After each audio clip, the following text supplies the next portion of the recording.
Hi, all-doers! As I had previously mentioned, there are two types of separate payment. We already saw together the credit transfer, so let's now move on to the direct debit type of payments. In order to collect this kind of transaction, it is necessary to have direct debit mandate. It's basically the client's authorization to collect automatically payments on their bank account. Once mandates are signed, clients can be charged automatically for all invoices. Auto generates an XML file that can be uploaded to your banking's interface to process all the payments. That means that here, at Apex Glow Solutions, we can reduce the collection effort drastically while keeping the cash flow efficient. Let me show you how to make this happen in Odoo. The first thing you need to do when you want to activate the separate direct debits in your database is go within the settings of the accounting application and activate the feature. So when you are in the settings, you have here the separate direct debit feature that you need to activate. And don't forget to put also the creditor identifier number that your bank will provide to enable you to collect money from your customers' bank accounts. To obtain a creditor identifier, you typically need to register as a creditor with your bank or financial institution. They will provide you with the necessary information and guide you through the process of obtaining a creditor identifier. Once you have the creditor identifier, you can configure it in Odoo to generate SEPA direct debit mandate successfully. Then, we navigate to customers and then to payments to access this feature. The process for SEPA direct debits is similar to that SEPA credit transfers. You will need to create mandates for each customer.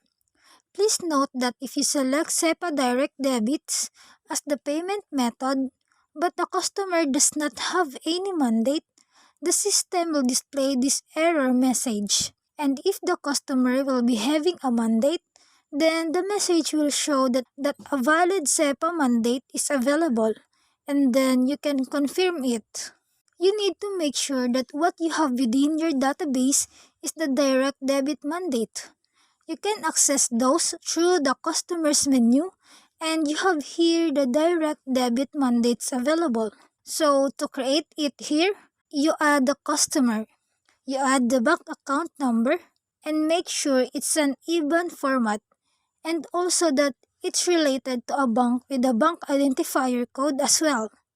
You choose the destination journal for your payments, and make sure that in your journal, you also have your account number properly configured.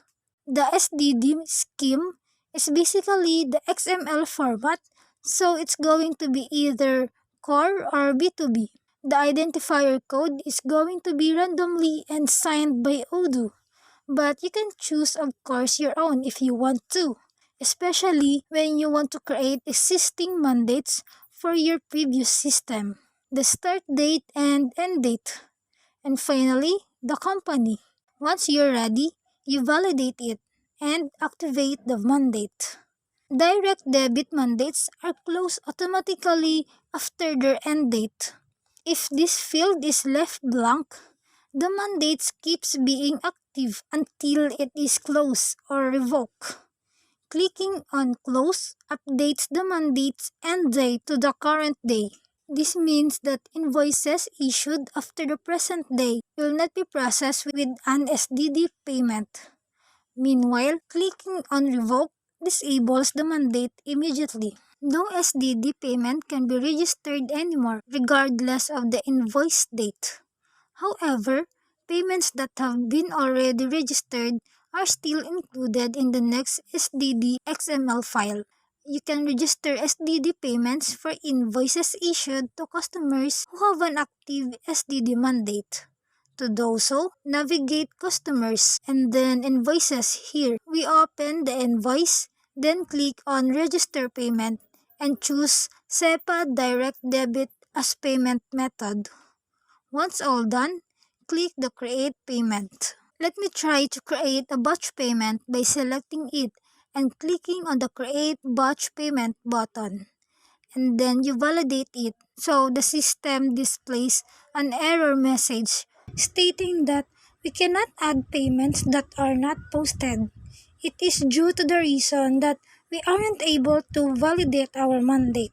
So make sure that you created a mandate successfully in order to post a payment successfully. Also, must have a creditor identifier in order to issue SEPA direct debit payment requests. We can configure it in the settings.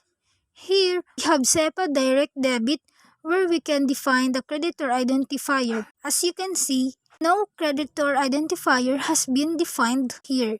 This is why the system is showing an error. That's all for making a separate direct debits in Odoo. Thank you for watching.